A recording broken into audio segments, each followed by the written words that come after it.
Y si consideramos lo que ahora está el petróleo, que bordea los $68, diariamente dejaríamos con esas concesiones o privatizaciones de obtener o percibir ingresos por cerca de 12 millones de dólares. Al mes, más de 357 millones de dólares y al año, más de 4.284 millones de dólares.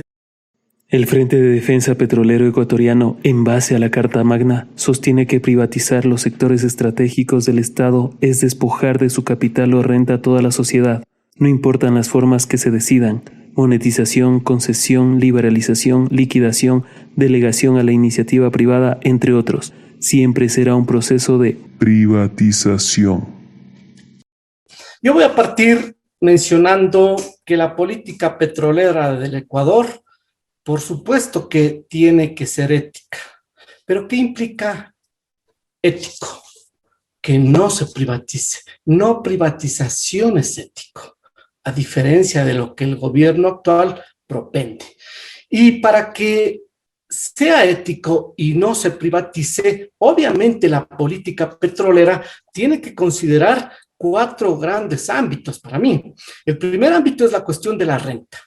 El segundo es la gestión, el tercero es la comercialización y el consumo, y el cuarto obviamente es el marco normativo. Todos tienen que estar fuertemente interrelacionados, por supuesto, porque si hablamos de concesionar las 3 refinerías, ¿qué es lo que encontramos desde la cuestión de la renta? La gran pérdida que obtendrían, ¿no es cierto?, los ecuatorianos por esa concesión. Y yo voy a poner brevemente de ejemplo 3 escenarios del precio del petróleo, considerando que entre las 3 refinerías se procesan 175,000 barriles de derivados diarios. Con un precio de $35, diariamente dejaría el Estado de percibir más de 6.125.000 dólares. Durante un mes, lo que dejaría de percibir por concesionar o privatizar sería de más de 183.750.000 dólares. Y durante un año, con un precio del petróleo de $35, dejaría de percibir el Estado más de 2.205 millones de dólares. Si se considerara un precio de $50 más $15 arriba de lo presupuestado, diariamente se dejaría de percibir 8.750.000 dólares.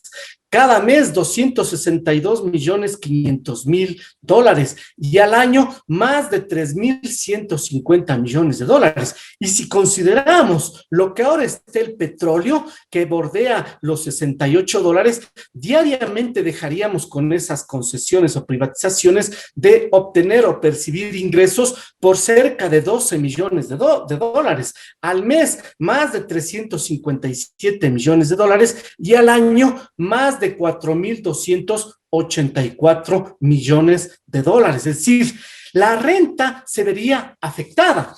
Y esto obviamente va de la mano con la parte normativa, porque si analizamos los cambios de la parte normativa, cómo estaba entre el 2000 al 2005, después del 2005 al 2008, luego del 2009, digamos, al 2016, y nuevamente lo que se cambió en el 2007 al 2020, vemos que cuando se ha pretendido, ¿no es cierto?, generar los estímulos para las empresas privadas, el Estado ha terminado perdiendo. Y voy a dar algunos datos también ya de ingreso neto, es decir, hablemos ya de ganancias que ha obtenido el sector privado. Mientras el sector privado entre el 2000 al 2008 obtuvo, ¿no es cierto?, ingresos netos, quitado costos de producción, que bordearon los 21.489 millones, el Estado en el mismo periodo 2000 al 2008 recibió cerca de la tercera parte, 8.361 millones de dólares.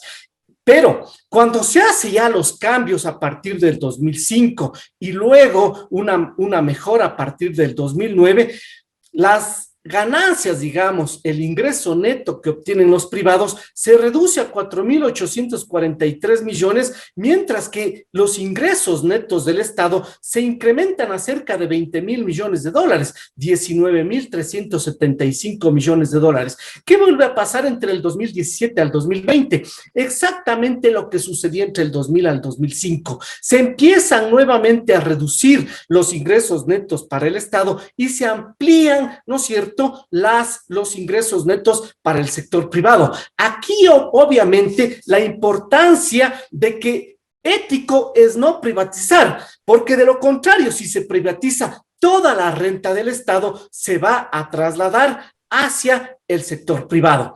Sobre la cuestión de la gestión tiene obviamente que cambiar. Ya no pueden ser unos reductos políticos y de corruptela las empresas petroleras, eléctricas o cualquier otra, ¿no es cierto?, que genera muchos ingresos. ¿Y esto qué implica? Hay que poner al frente de las empresas, hablemos en el lado de las petroleras, a los mejores profesionales que salgan del mismo grupo de trabajadores. Tenemos trabajadores con una gran experticia y una gran capacitación. Ellos tienen que ser los ministros. No puede venir ministros que hayan trabajado en las empresas privadas a administrar recursos públicos. La gestión tiene que salir de los propios trabajadores públicos, de esa gran experticia de los trabajadores. David Almeida nos mostraba, ¿no es cierto?, la eficiencia del trabajador petrolero ecuatoriano, la eficiencia en los costos de los trabajadores ecuatorianos y de la empresa pública. Pues por ahí tiene que ir. Tiene que salir los ministros desde los propios trabajadores. No podemos poner ministros al servicio, que han estado toda la vida al servicio del sector privado. Tienen que salir los que tienen la experticia del sector público. Y sobre la comercialización y el consumo, por supuesto, hay que volver a como era, no hace 3 años la comercialización, como era la comercialización hace más de 10, 15 años, en donde Petroecuador es el que llevaba a cabo toda la comercialización. Petroecuador es el que llevaba a cabo todo ese abastecimiento, no lo que se ha hecho, ¿no es cierto?, en los últimos años, de entregar al sector privado la comercialización, restándole muchos más recursos por renta al Estado vía comercialización. También David presentó, ¿no es cierto?, que no hay un mayor subsidio al Estado y por tanto entregarle la comercialización al sector privado es nuevamente entregarle los recursos al Estado.